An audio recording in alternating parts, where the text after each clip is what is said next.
Well, hi everyone out there in the world. I really want to welcome you here. My name is Zach Taylor. I'm the Continuing Education Director at Psychotherapy Networker. And more importantly, I am here with Jan Winhall, who, if you don't know Jan, I encourage you to stick around because we're going to try and answer the question today of what trauma has to do with addiction, what addiction has to do with trauma, and we're going to go over Jan's really unique combination of methods that she's used and refined over the years called the Felt Sense Polyvagal Model, which is the topic of her cute Jan's book reveal, the topic of her book. There we go. Yeah, good. And we're also here to let the world know about the upcoming Many Voices of Polyvagal Theory Summit coming up November 4th and 5th. I'm sorry, 5th and 6th. I'm glad that thing's on the screen there to help me. And with a cute, a nice little discount. So if while you're watching, you're welcome to go check out the summit, of which Jan will be featured along with Deb Dana, Steve Porges, who's the developer of polyvagal theory, and many other voices like Mona Delahook, educators, residential treatment providers, all kinds of people using polyvagal theory in all kinds of different ways. So with that said, I want to introduce Jan, but I want to let you know how this is going to work. If you're out there in social land and you want to stick around with us, you can ask us questions, and Jan will, well, primarily you'll ask Jan questions, and we'll try to get to as many of those as we can. But before we do that, Jan's going to have a little presentation about what she means by this felt sense polyvagal model that she's developed for treating trauma and addiction. So Jan, thanks for being here today and sharing a little bit and giving us a little taste of how you're treating clients. Thank you, Zach. It's an honor to be here to really promote polyvagal theory and the summit. Very excited about the summit coming up. So this model that I've created is a very generic framework, really, to help clinicians really take trauma and particularly addiction treatment into the body.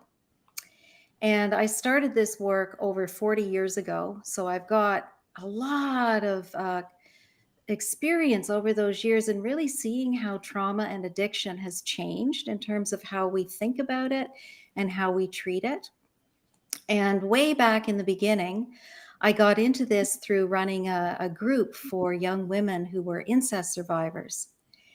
And it was in a hospital setting. And the way that these women were being treated and viewed was really disturbing to me. I think what had happened to them was so frightening for people and so upsetting that there was a kind of pushing away and fear around who they were, what they'd experienced, and also how they were responding in their bodies. And so I just got into creating a little safe space with them in this setting over time.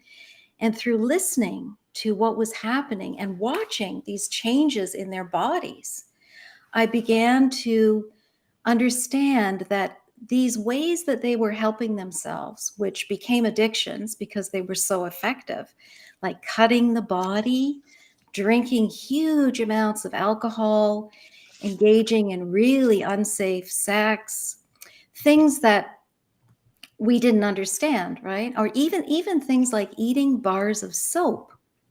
And I thought, like, how does this work? What's going on here? Got really curious about it without judgment, just really trying to figure it out. And what they basically taught me without understanding it really was that, and this is so polyvagal, it's like they knew in their bodies that there was something about these behaviors that helped them, but they also knew that they hurt them. So in the traditional model, these behaviors were seen as being kind of masochistic, or even, like, using the term that we still use, maladaptive. But what I began to learn over the years was that these behaviors are indeed very adaptive. They're very, very efficient, helpful ways to numb the body, to protect the body, which is really what polyvagal theory is really teaching us, right? Mm-hmm. That these dissociated states that we recognized as trauma therapists are really what we used to call, back in the early days of doing this work 40 years ago, we called these behaviors guard dogs. They were protective, right? And now we understand, because now we see it through the autonomic nervous system. And that through understanding the dissociative branch of that system that Steve Porges has so helpfully delineated for us, we can validate neurophysiologically what we knew back then, early on, as feminist therapists, were helpful strategies. Mm-hmm. So, sorry? Are you recommending, how do you talk to clients about the addictive behaviors that they do, that you give them something, regulation, at least short term, but also costs them something? You said we've historically called them maladaptive behaviors. How do you discuss them with clients?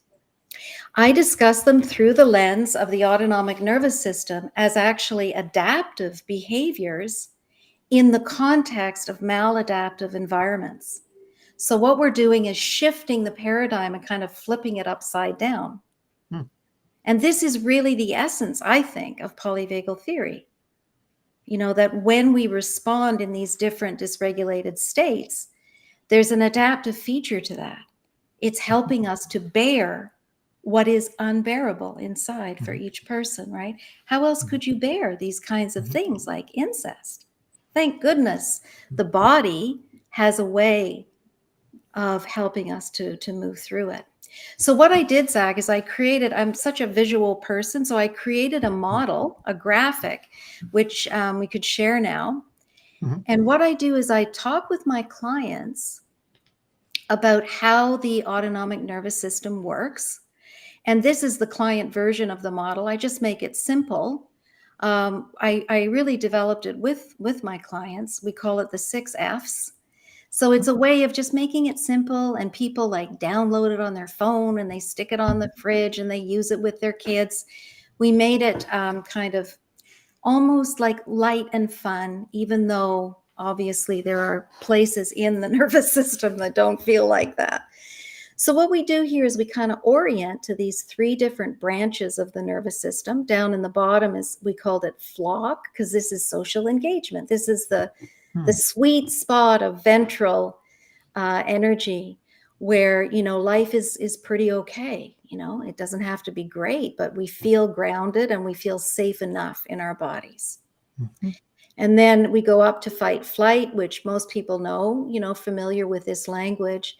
This is that sympathetic branch of the nervous system. These were the 2 branches that are the traditional model before Steve Porges really named and brought in the dorsal branch. So fight flight, that adrenaline pumping kind of place that we go to at first if we can't, resolve what's going on and feel safe in our bodies.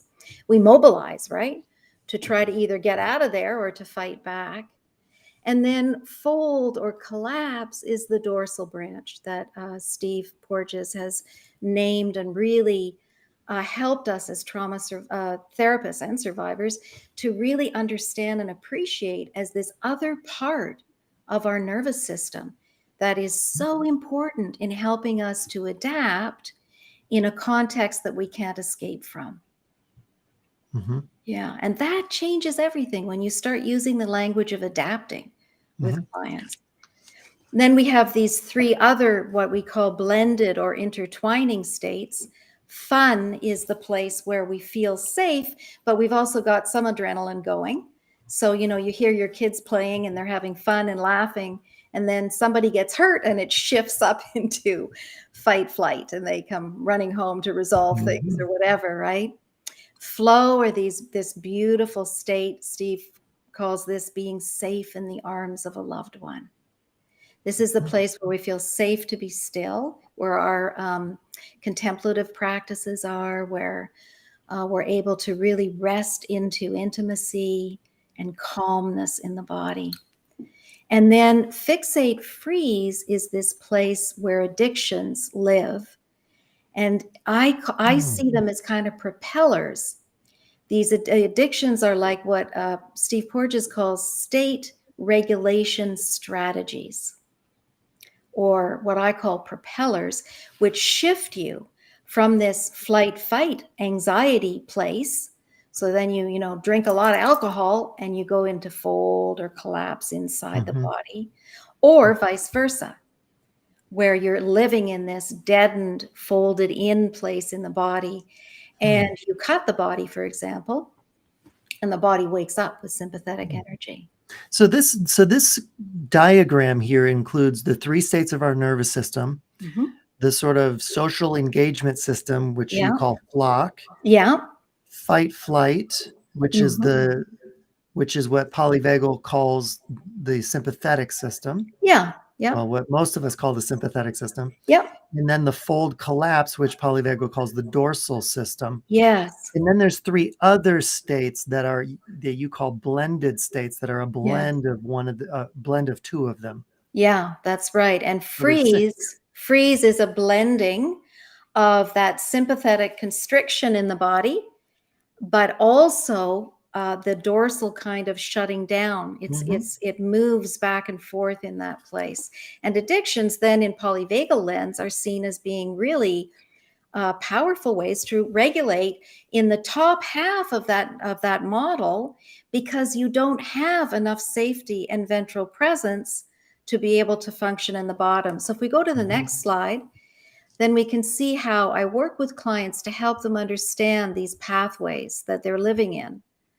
So for a person struggling with addictions, you can really see how when you're living in these pathways, you don't have any social engagement really going on in a safe enough way for the body to calm down and regulate through grounded practices. Right. And so we've talked about the polyvagal model, and then you've brought in this other. Yeah, It's Gendlin's called work. Eugene Gendlin's work. Yes. Raise your hand out there if anybody remembers Eugene Gendlin. I hope you do, Focusing. because this is someone we probably don't talk enough about in psychotherapy. I was super excited to get your book in the mail because I have not seen a new book on focusing or the felt sense in quite some time, Yeah. particularly from a clinician. Yeah. So you've talked about polyvagal. How do you incorporate Eugene Gendlin's focusing model, or which utilizes this thing called the felt sense? So, if we go to the next slide, we see this beautiful pathway of the ventral branch. And this is where a full felt sense experience lives. So I got to Gendlin because here I am working with these young women. And I thought, I have to find some way to work that's in the body so that we can start to tap into the resources in the body. Because for some reason, I always knew that was important. And so I found Gene Gendlin's work back in the early 1990s, and I trained with Gene. And he really, through his research on trying to understand what produces change in the body, he named this practice focusing.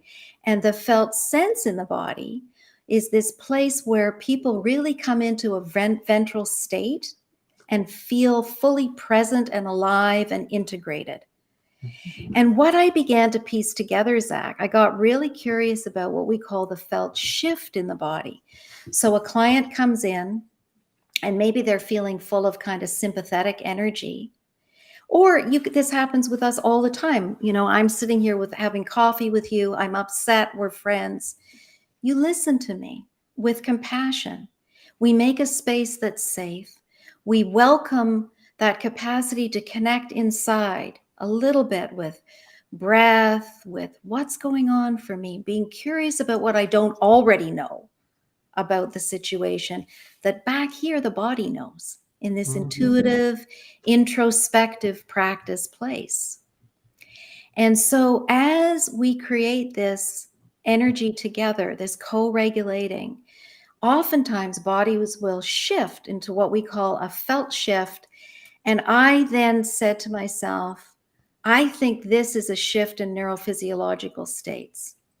And so the crux or the of the model, how you can take it and apply, bring anything in, inner family systems, whatever you want to work on, but bring in these two processes in the body. Neuroception, where is the body in the autonomic nervous system state? And interoception, how much is this person able to feel into the full, alive, present, felt sense of their life? Mhm. And Gendlin, I mean, he was, amazing. He developed a Mhm. philosophy. He developed thinking at the edge, which is the way I wrote my book. So you have concepts, but you take them into the body. Mhm. And you check to see, how does the body carry this concept? Mhm. And So so it's kind of a way of unpacking what the body already knows. I'm really curious to hear what you think about this, but one of the ways I've always described it to myself, this felt sense and felt shift, kind of Mhm. unpacking what the body knows. Because I think most therapists I know the body's important. The body holds knowledge and information, Yeah. and recovery from trauma and addiction is more than just insight. It's really Yes. unlocking the body's knowledge. The really simple way I've always described this is, if you've ever left your house and your body knows you forgot something. Yes. Yes. Your keys. Yeah. Yeah. You've forgotten something, but you don't know what it is. Yes. And then suddenly you go, well, did I leave something on? No, that's not it. Did I forget my keys? Nope, I got my keys right here. And then suddenly your brain goes, oh, yeah, I forgot to bring the casserole. Yeah. And there's this shift that happens in your body that you just Mhm. know you hit on the thing your body was trying to tell you. Yeah, Is that absolutely. the Yes, felt that absolutely is this way that, we think that that the cognition is supreme, Mhm, but your body knows you forgot something, but cognition doesn't know what it was.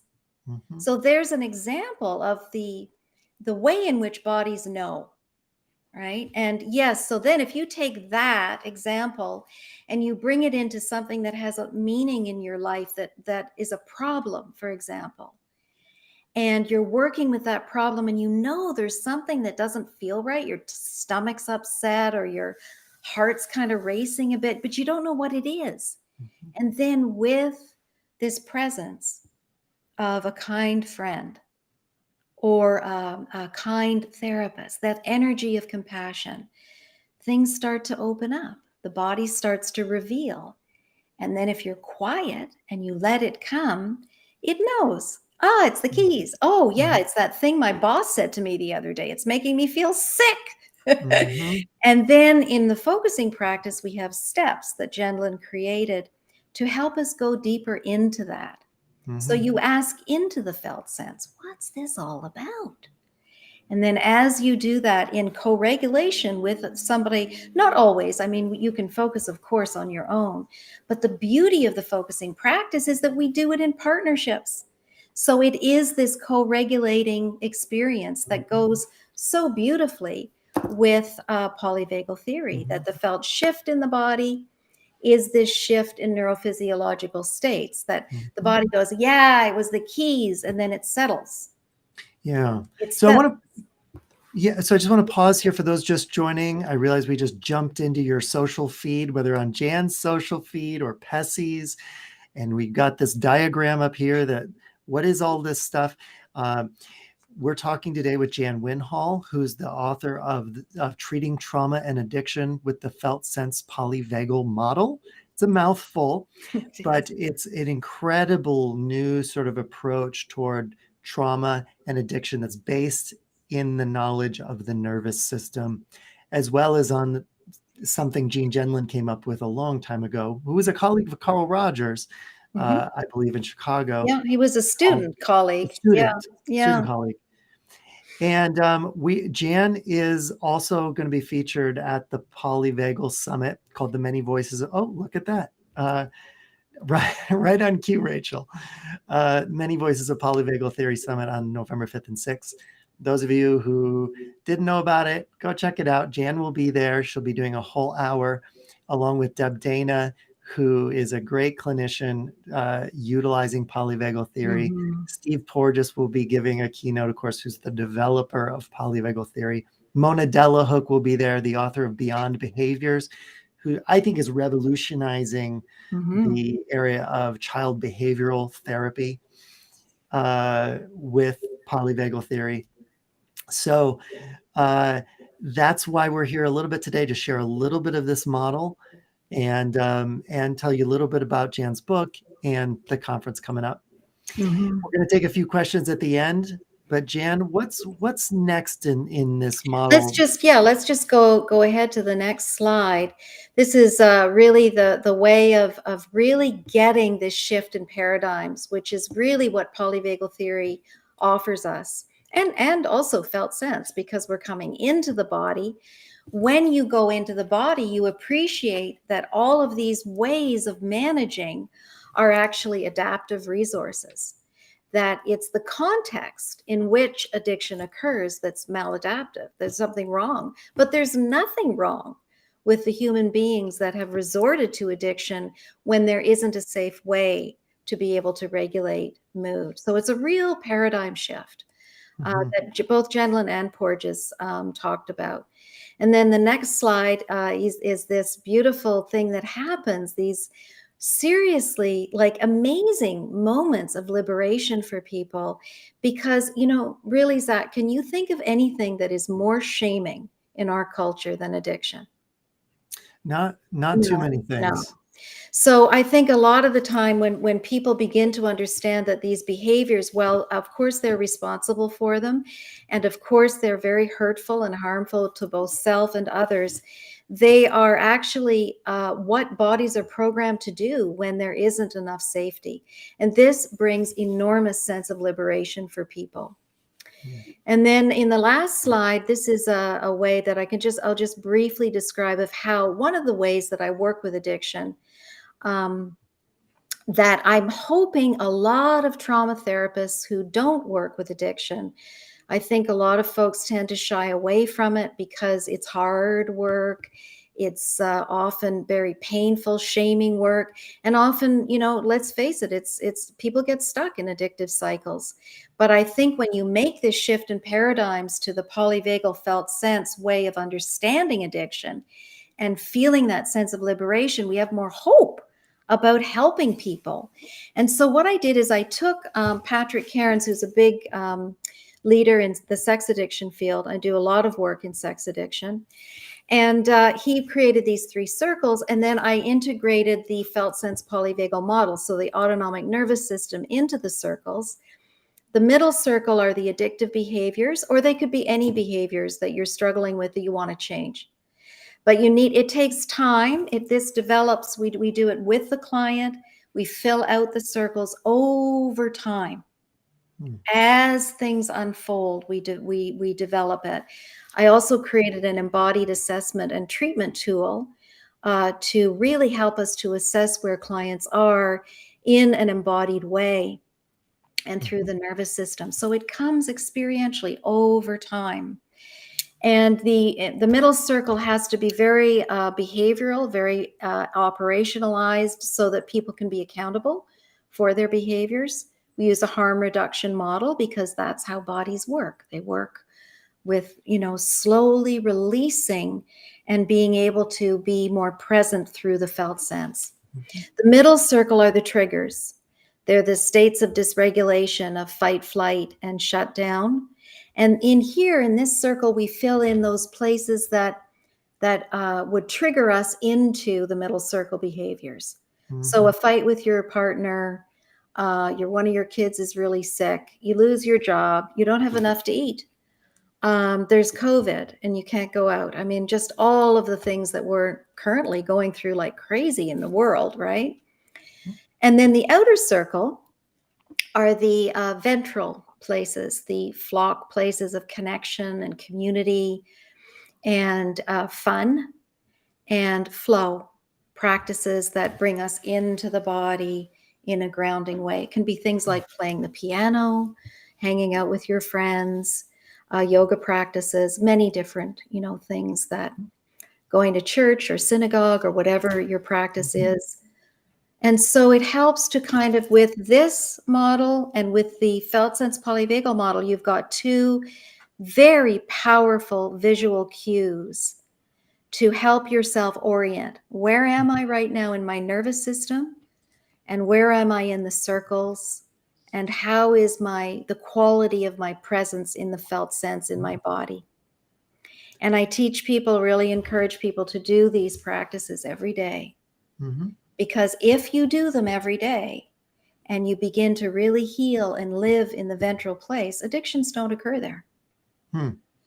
That's, Am I hearing you correctly that you believe addictive behaviors can be relieved through learning to re-regulate the nervous system, that if they don't go into those chronic states of shutdown or fight, flight, and freeze, that the addictive behaviors will over time sort of, be relieved?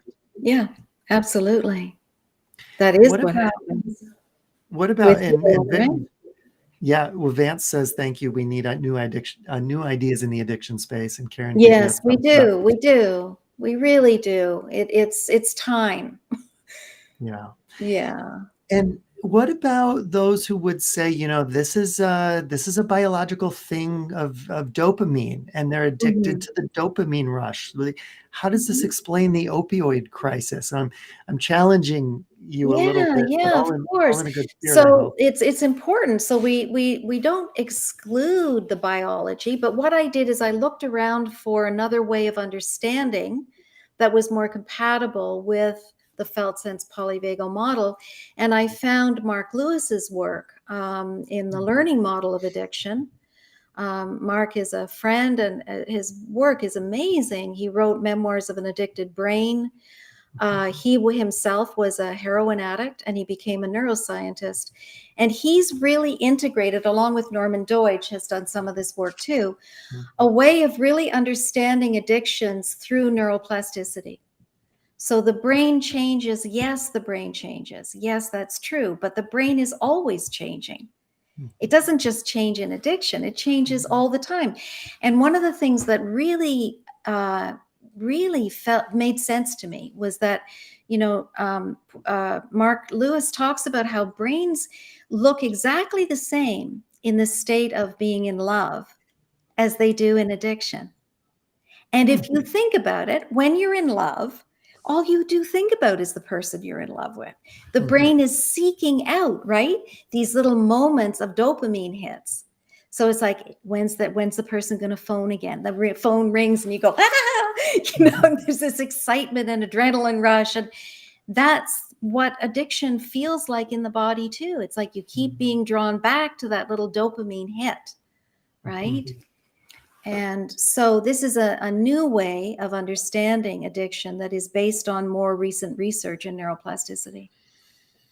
And it's just another example of our field of psychotherapy moving forward away from shame-based, rigid diagnostic categories to understanding the underlying processes that drive harmful addictive behaviors.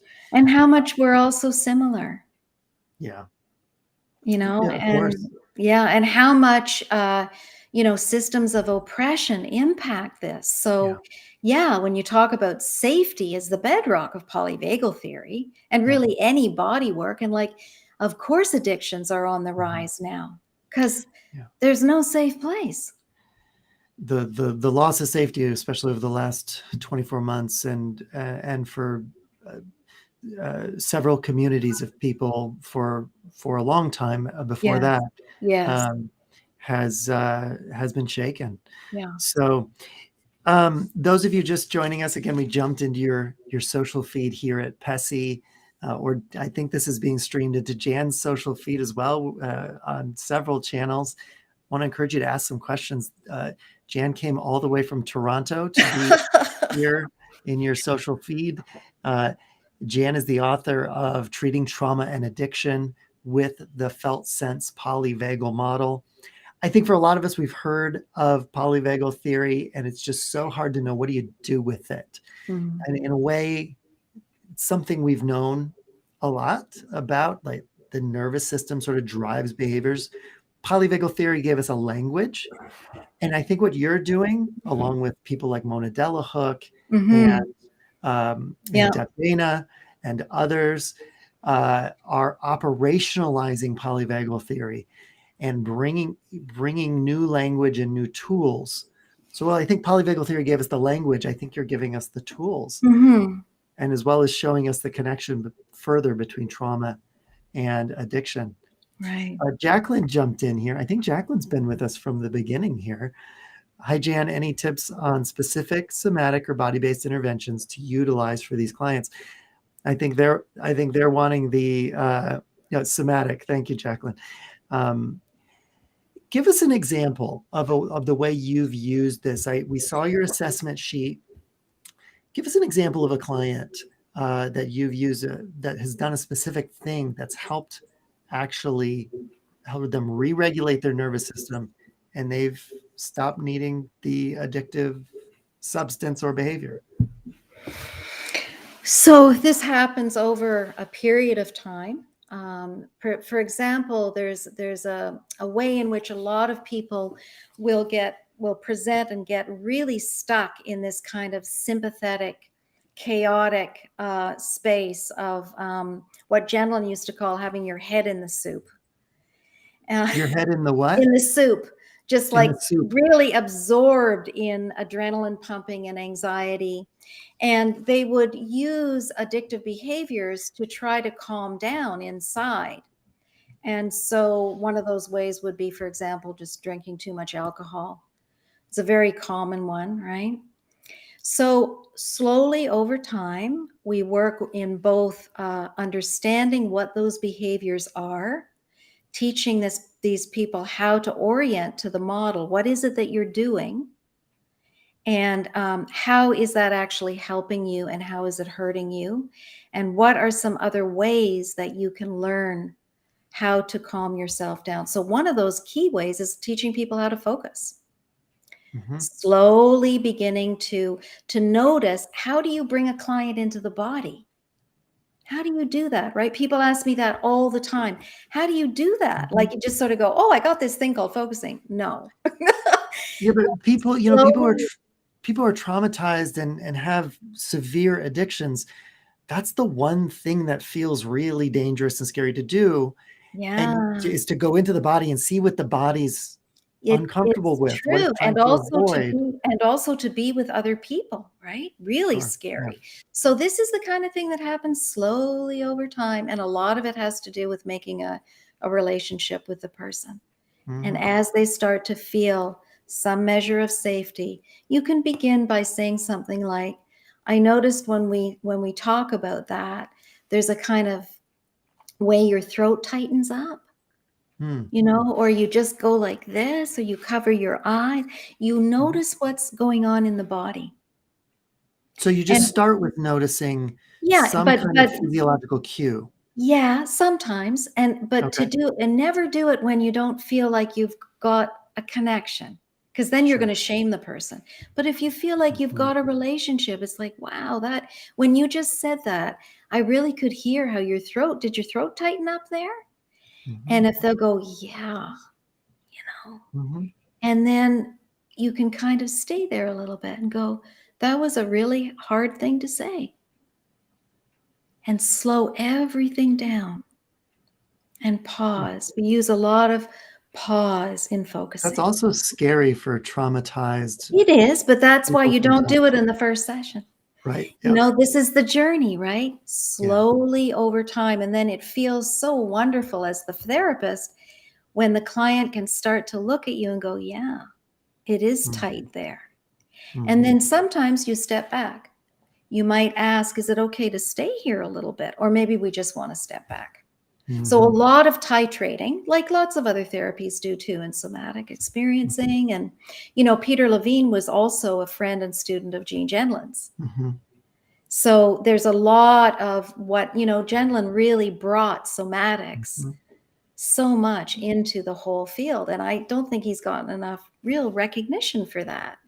Yeah, again, I think earlier I said I hadn't seen a book on focusing, which, if those of you who may not know, Jean Genlin, he developed a model called focusing, which Jan has so elegantly incorporated into this polyvagal theory model. She's, Jean Genlin didn't have the language of polyvagal theory or the nervous system so much when he developed focusing.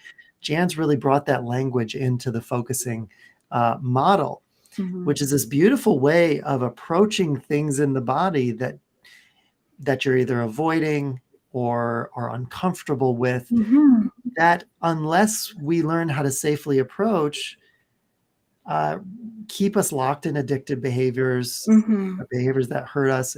And so what you're saying is, if and you correct me if I'm wrong, what you're saying is, if we can help clients approach the things they've been avoiding internally that their body knows, yes, if we can help them learn to do that safely, they will develop a new way of feeling calm and safe in their body that doesn't involve the use of a substance. Yes, because absolutely, because you will be teaching them ventral practices.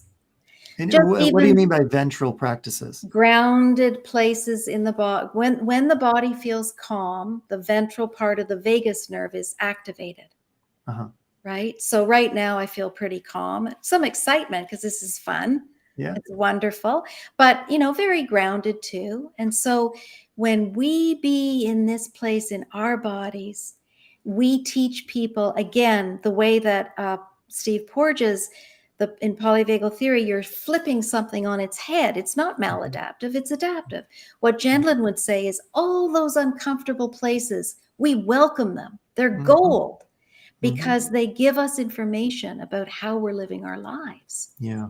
And so even, something as simple but powerful as like making eye contact with your client, that's really can be scary in the beginning, but over time, if you know how to be respectful, to honor this person in front of us, right? It's a gift that people share this vulnerability.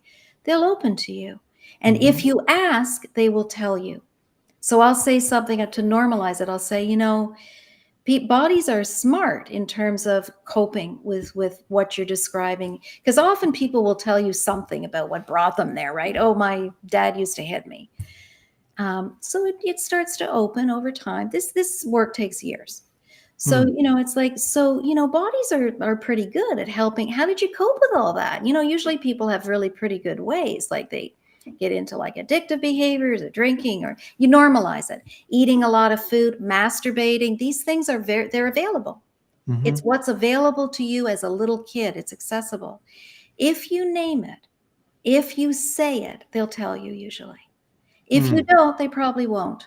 And so one of my kind of things in all of this, my calls to action, is to really encourage trauma therapists to ask and to learn ways to deal with addiction that,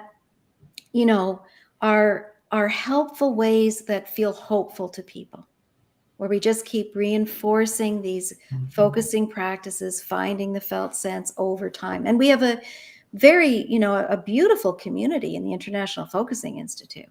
And the other thing too, Zach, is that Genlin, he actually saw these changes in the nervous system in the body. He did 3 studies of the autonomic nervous system, looking at heart rate variability, which is Steve's work, and galvanic skin response. So when I found those, I was like, wow, that is so cool. He saw what he called this physical release in the body with the felt shift.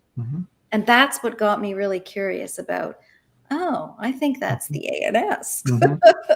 Interesting.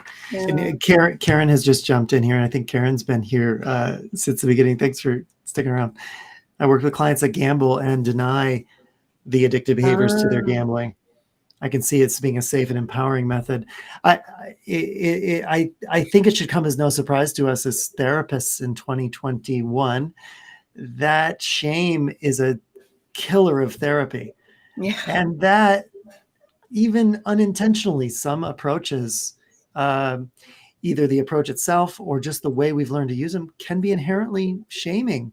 yeah, Um, or not even just shaming, but disempowering by saying, well, it's just biology, it's just your genetics, you're just this hmm, way. hmm, um, and I just love these models like you've it's a really, I have made it through about halfway through your book, but the beginning really lays out the story of how you came to this. I think it's really beautiful. mm. Thank you, I Zach. I love that more approaches are coming online, especially in the addictions world, Yeah. where we're linking it with trauma. We're Hmm, taking away the shame and the embarrassment, and hmm. we're starting with, wow, look how powerful your body and brain are to survive all of that, to use what you had available to you as a young person, or Yeah. whatever it was, to start with uh, understanding and empowerment. Yeah, absolutely. And particularly around sex addiction. This Mm, is an early one that often comes with sexual abuse and other abuses. And this is incredibly healing for people to understand that bodies will do what they can do to cope, to yeah, survive. yeah. It's very empowering. Jan, any closing thoughts here before I'll let you think on that for just a moment, because I want you to have the last word. For those who maybe just joined us in the last few minutes, we've jumped into your social feed here, and thank you for stopping, pausing to watch. As clinicians ourselves, we know we are just lifelong learners. I think it's why we got into therapy, because we would never quite get to the end of learning. So thanks Mhm. for jumping on and taking a few minutes, maybe between clients, to learn a few things, learn about Jan Winhall, who's coming from Toronto. And apparently it's warmer there than it is here in Wisconsin, where we've just hit sweater weather, which is my favorite time of year. Anybody else out there loves sweater weather? This is the first time I put on a heavy sweater this year, so I'm Ah, very excited. Uh, and we've also come to tell you a little bit about the upcoming Polyvagal Summit. It's never happened before, but we've joined with the Polyvagal Institute, and PESI are just co-sponsoring this event for 2 days, bringing together the leading voices who are using polyvagal theory, whether it's education, residential treatment. Benjamin Fry from the UK will be there talking about residential treatment. Deb Dana, Steve Porges, Mona Delahook, Laurie Desautel, um, various others, along with Jan Winhall, who's working with trauma and addiction through a polyvagal lens. It's there if you want to check it out. Uh, people are Oh, Karen says she calls it sock weather. Ah, okay. ah, right. Sweater weather, sock Sock weather. weather is true. But do you wear socks with your sandals? I think Yeah. that's the question. Um, thanks everybody for joining us. And Jan, I'll give you the last word here. Well, I guess the last word in a way would be that, when Steve talks about the intervening variable, that in between the stimulus in life, our experiences, is a body's response. It's the body's response through the autonomic nervous system that shapes how we respond to the world. If I feel safe, then I think the world is a pretty good place. And the way I behave is shaped by that feeling of safety. If I feel frightened, as pretty well all of us do on some level right now with COVID, maybe it's getting a little better in some parts of the world, but still very frightening.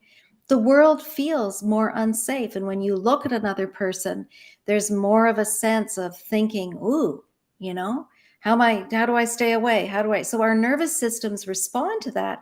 And that shapes how we behave, how we understand ourselves.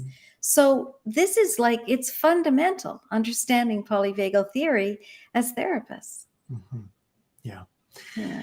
Thanks for giving us a little bit of a glimpse deeper into our nervous systems, and just encouraging every therapist out there that's watching to continually find ways to incorporate your client's nervous system, body-based reactions into your work.